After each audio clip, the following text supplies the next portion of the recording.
Hey, thanks for taking the time to join us here on Polk Place. I'm Brian Lacey, and gonna talk Polk History Center. And if we're talking Polk History Center, that means the one, the only. That'd be Jayme Jamison, and she has a new job title. She does not know, but put it in the credits for her. Welcome to the show. Okay. Hey, thanks for having me. Yeah, you know what the new job title is? That'd be my fashion coordinator. You did ask me for a fit check before we started. As this gig goes, I dressed in Garanimals as a child, so if it went together, I'm like, does this go together? Or I don't know what goes with what, you know? Yeah. So I walked in and asked Jayme. She's my fashion consultant because my two other fashion consultants were busy. You know what my dad called it growing up? What's that? He called my sister and I his fashion insultants because nothing he ever put on was approved. Are you going to wear those socks with those shoes? Exactly. He wore the tag out once, and my sister and I are crying laughing. And he's like, when were you going to tell me? We didn't. Well, one thing you can tell us about, you know what that is. Yes. Yeah, you can tell us about what's going on in April. Yeah, so we had a very busy March, and as part of that busyness, we opened two new exhibits. Would you like to know about them? Sure. Oh, okay, perfect. I thought that's why we're here. So the first exhibit is very special to us as county employees. It is called Legacies in Polk County Government, and it is a way to recognize and honor some of the changes in leadership that have been turning points in history. So, for example, this year we're honoring Brenda Taylor, who was the first woman to serve as a Polk County Board of County Commissioners, and the first black man to serve on the Board of County Commissioners, Charles Richardson. Yeah. I remember him. A lot of people remember him. What we found as we started this exhibit is that both of the individuals, you know, people, oh, I remember that person, No, people remembered Brenda Taylor and Charles Richardson, and had very personable stories of how they impacted their communities and how they were just these magnanimous role models. He was facing an end-of-life issue, and he had the intestinal fortitude and the drive and the desire that there was a vote coming up, and they needed his vote to be unanimous. And he was, although he was on the phone for it, he was here for it. And I remember that most about him, his courage, despite the cancer that he had. And he was a good man. And it's definitely one of those things, you know, he had an impact in the Bartow community, he had an impact in the Winter Haven community, and then he took his impact to the whole county level, serving on the board. And we've been very fortunate to get to know his sister and his daughter and his entire family that will be showing up and remembering and recognizing his achievements. And then, of course, Brenda Taylor. I can't tell you, Brenda Taylor, every conversation we had with someone about Brenda Taylor was just a heartwarming, laughing, personable person who had a lot of fun. She was serious and she was involved in her business, but she knew how to laugh and how to enjoy life. And it has been, she recently passed, of course, this year. It has been a joy for Shannon, I think you're going to have on the show later, researching her and going through the newspapers and seeing kind of that whole career span that she had with the county. So what's the other exhibit then? So the other exhibit is in our Land of Heroes gallery, and it is looking at specifically Polk Countyans during the Korean War, often called the Forgotten War because it kind of fills the space between World War II and Vietnam. But a pretty significant war, especially for the war effort here in Polk County. Of course, during World War II, we were doing aviation training, and that continued in Korea. Bartow Executive Airport today was a primary flight school for the brand new United States Air Force. Yes. So for Strategic Air Command, they did that primary flight training. You know, here's the six-pack, the panel on the airplane.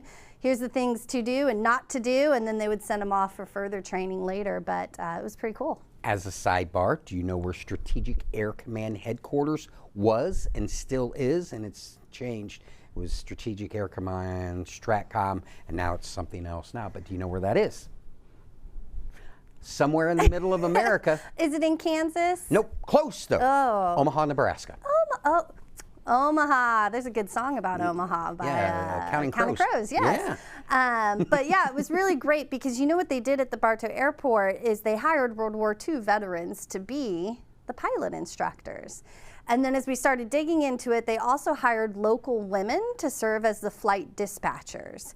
And our historians in the library, Elizabeth Sconyers, has been going through and researching some of these women, and a lot of them, their husbands were serving in Korea. Some of them had died in service, so it was just absolutely fantastic to kind of tap into those untold stories.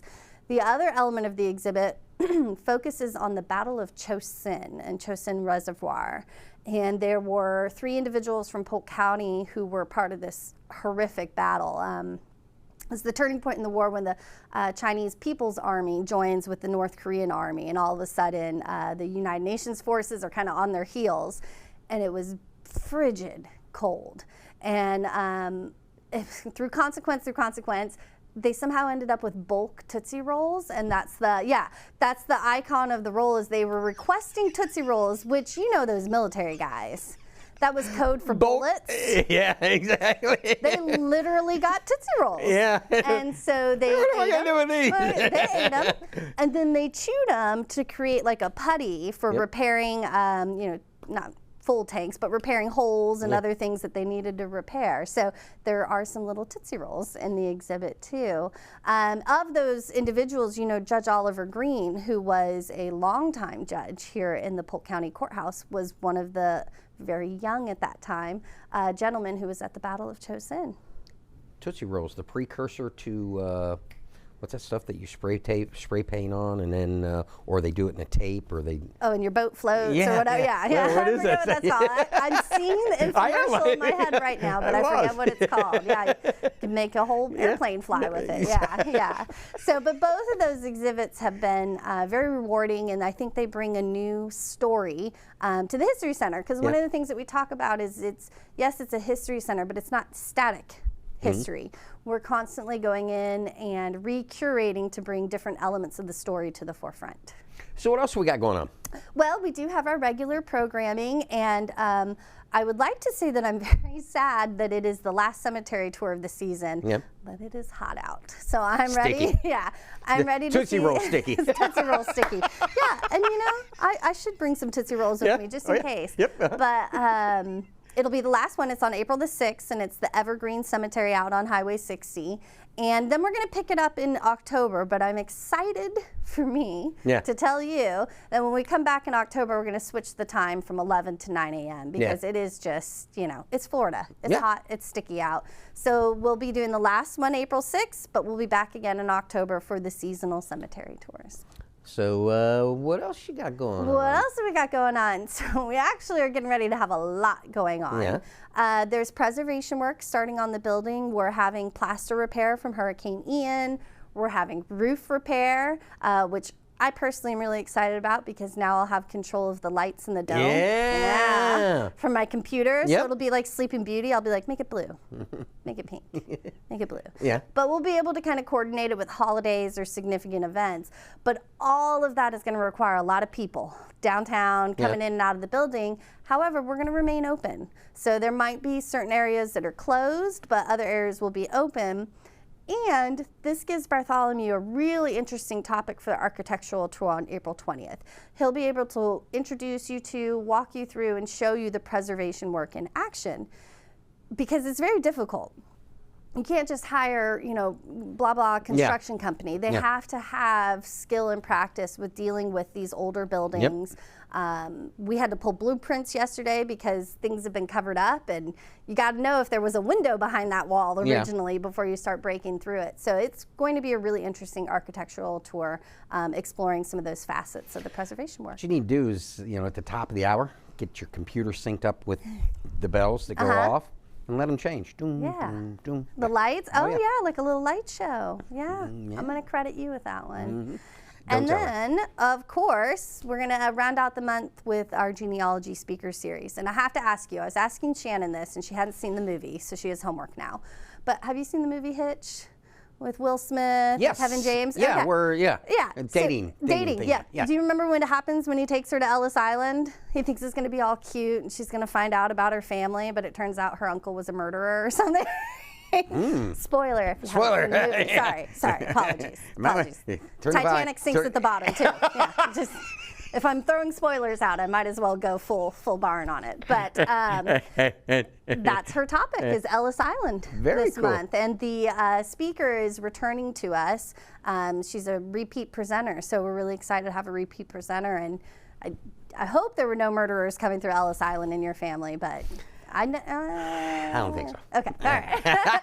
So you'll have to tune into that so you can figure out how to research it and make sure. Very cool. Yeah. We're excited. So come I'm visit excited us. too. Well, you know what that means? It means you got to come back next month and tell us what's going on in May then, Yeah, can't you? Start to roll into the summer. Exactly. Lots of air conditioning. Hey, got to get down to the heart of the matter because it's the heart that matters more. Yeah. Omaha. Oh. Do you see what he did there? He brought it back. Full That's circle. a callback, a little callback to earlier in the conversation. Tricky. No. I'm coming prepared next time. All Bring right. Mariah Carey lyrics. Come back and see me. I will.